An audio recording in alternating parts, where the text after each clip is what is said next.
The day started like any other in the towering glass building that held the world of Henry Bailey. From the outside, the CEO's office was a fortress of success, cold, efficient, and full of people who spoke the language of numbers, deals, and power. Henry, with his sharp suit and sharper mind, was a man who lived on schedules and spreadsheets, someone who believed the world moved only when you pushed it. He had built his empire on certainty, on control. But on this day, certainty would be the first thing to slip through his fingers.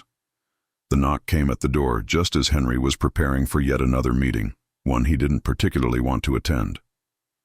It was soft, hesitant, almost unsure. He glanced up, expecting to see a staff member, or perhaps one of the many visitors who wandered through the halls looking for favors or charity. But what he saw stopped him cold. A small figure, no more than 6 or 7 years old, standing in the doorway with wide, earnest eyes. She wore a faded backpack, a little too big for her thin frame, and her clothes were simple and worn. She clutched something in her tiny hands, something that looked like a folded piece of paper. She didn't look like she belonged here, not in the polished corridors where deals worth millions were made. But here she was, standing quietly and waiting for Henry to say something. I need a job, she said, her voice barely above a whisper but filled with a surprising amount of courage. Henry blinked, unsure if he had heard correctly. A little girl, standing in the office of a millionaire CEO, asking for a job. It was the kind of scene he had only seen in movies or read about in books. He looked at her again, searching for some sign of what this could mean. Was she lost? Was this some kind of prank? But no, the seriousness in her eyes was undeniable. My mom is sick, she continued, her words stumbling but clear. I want to help her. The room seemed to shrink, the walls closing in on Henry. For the first time in a long while, his carefully controlled world felt fragile, uncertain. This small girl, with nothing but hope and a desperate need to help, had broken through his armor. He gestured for her to sit, though there wasn't a chair made for someone so small. She sat on the edge of one, clutching the paper tightly. Henry took a deep breath and asked, "What kind of job do you think you can do?" She looked down for a moment, then back up. "Anything. I can help with cleaning, or filing papers, or running errands. Please, I just want to make sure my mom gets better." Henry's mind raced. This was no ordinary request. It was a plea born from fear, love, and a deep sense of responsibility that no child should have to carry alone. He looked at her again, and something inside him softened, a part he had long ignored beneath the suits and meetings. As the day wore on, Henry found himself thinking about that little girl, about the life behind her request. He remembered his own childhood, the times he had felt invisible despite the wealth around him. And he realized that sometimes the richest people had the most to learn from those who had almost nothing. But there was a tension in the air, a weight of unanswered questions. Who was she really? What would happen if he said yes? And more than that, could he handle the change she would bring to his life? Outside the office windows, the city bustled on, unaware of the quiet storm that had just begun. The story of a little girl who walked into the world of a powerful man, not to beg for charity, but to ask for a chance to fight for her family. That story was just starting. And Henry knew, deep down, that nothing would ever be the same again. Henry closed the office door quietly behind the little girl and sat down, feeling a strange mix of responsibility and uncertainty settle over him. Her name was Emma, she finally said, and she lived just a few blocks away with her mother, Sarah. Henry listened as she told him in small, careful pieces about the sickness that had taken hold of Sarah, a relentless illness that no doctor seemed able to cure, no medicine could ease. Emma's words were simple, but beneath them lay a deep fear and a fierce determination. She wasn't just asking for a job. She was asking for a lifeline. For Henry, this moment marked the beginning of something he hadn't expected. His life had always been about control, about managing the risks, the deals, the profit margins. But Emma's story was messy. It didn't fit into spreadsheets or strategic plans. It demanded something else: compassion, patience, and a willingness to step into a world far removed from his own. He could see that her small hands, which trembled slightly as she held the paper, were strong in their own quiet way. The paper, it turned out, was a note from a doctor confirming Sarah's condition and the urgent need for medical treatment. Emma had been searching for help, running from one office to another, hoping that someone, anyone, would listen. Most doors had closed to her because she was just a child. But here, in this sleek office, something was different. Henry's heart tightened as he thought about the weight she carried alone. The thought of a child trying to support her sick mother stirred something long dormant inside him. A memory of his own childhood, when his father had been too busy with business to notice the cracks in their family. Emma's courage was raw and real, a mirror reflecting a part of himself he had tried to bury beneath success and ambition. But helping Emma and Sarah wasn't going to be easy. The company was demanding. The board expected results, and Henry's absence from meetings would not go unnoticed. His trusted assistant Emily raised an eyebrow when he told her he needed to spend time with a family in need. "This isn't a charity case," she reminded him firmly. "We have investors who want to see numbers, not stories." Henry knew she was right. Yet this wasn't charity. It was personal now. Emma wasn't just a girl asking for a job. She was a reminder of why he had started building his empire in the first place. Somewhere beneath the surface of his carefully constructed life was a man who believed in something more than profit. He believed in people. As the days passed, Henry began to learn more about the struggles Emma and Sarah faced.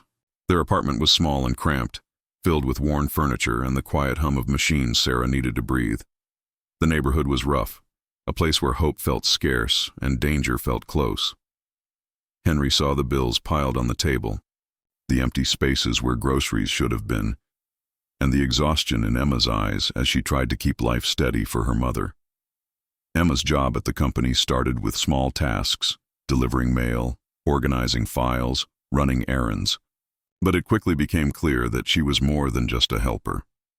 Her bright smile and determination brought light into the cold, sterile hallways.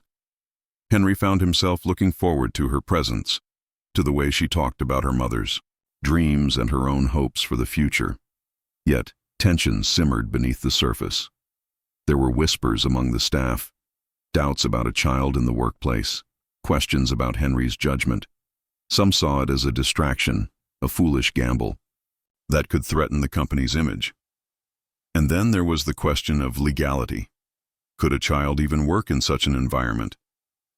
Henry faced pressure to send Emma away, to return to the safe, predictable world of business. Meanwhile, Sarah's condition worsened, sending waves of fear through Emma's small heart. Henry visited the hospital, sitting quietly beside Sarah's bed, listening as doctors spoke in hushed tones about treatments and outcomes.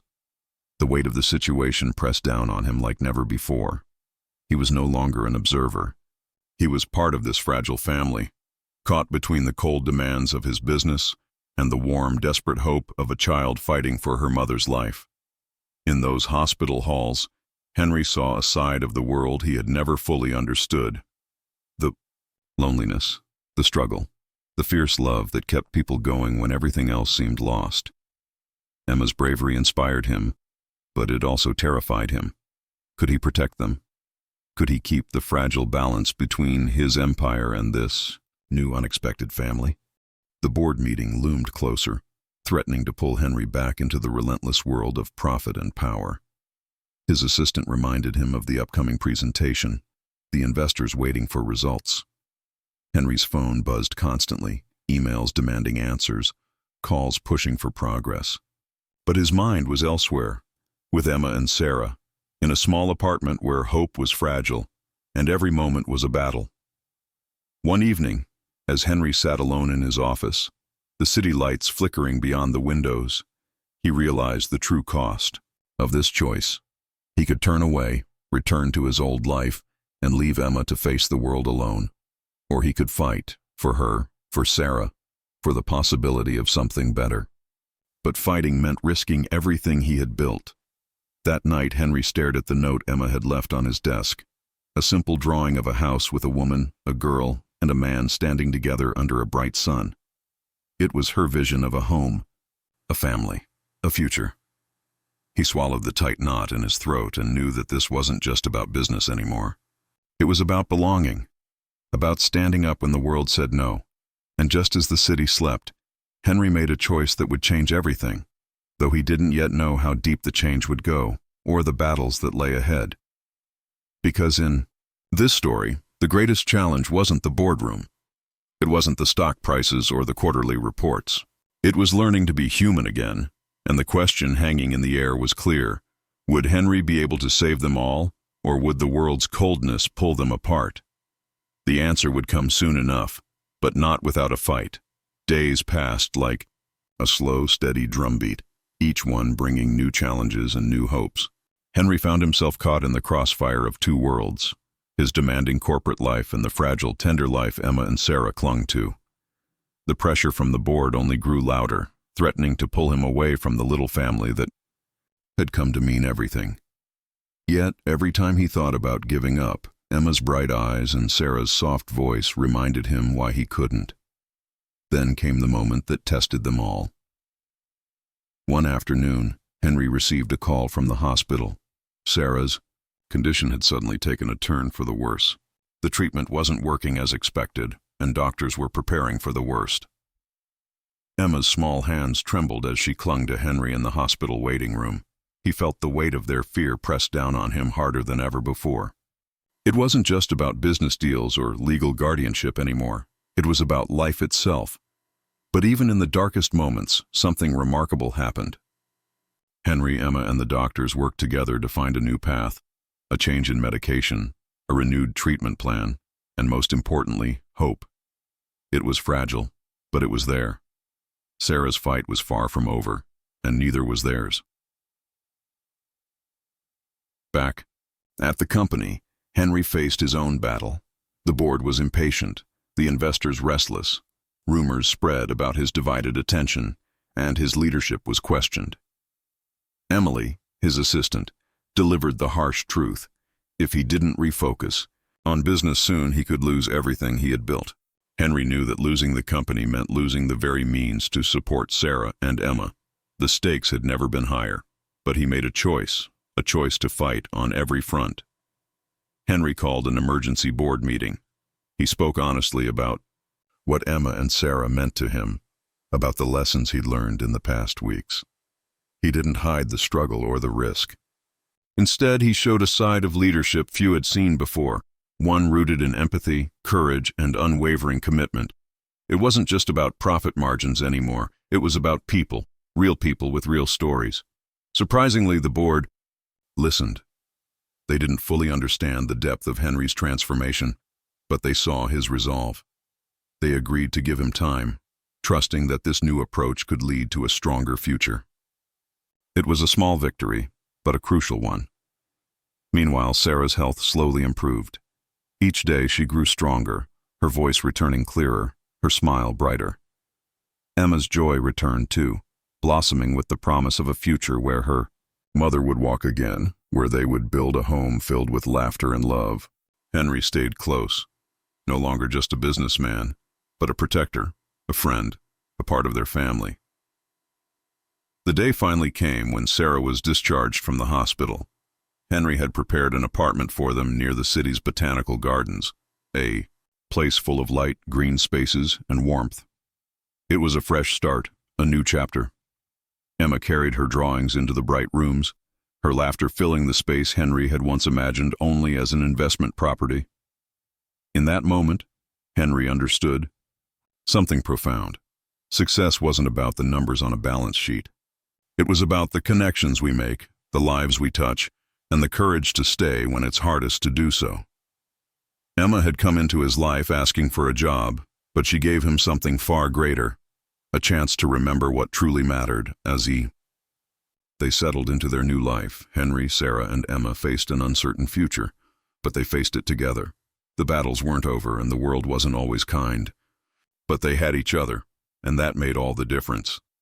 In the end, this story isn't just about a little girl walking into a millionaire CEO's office looking for a job.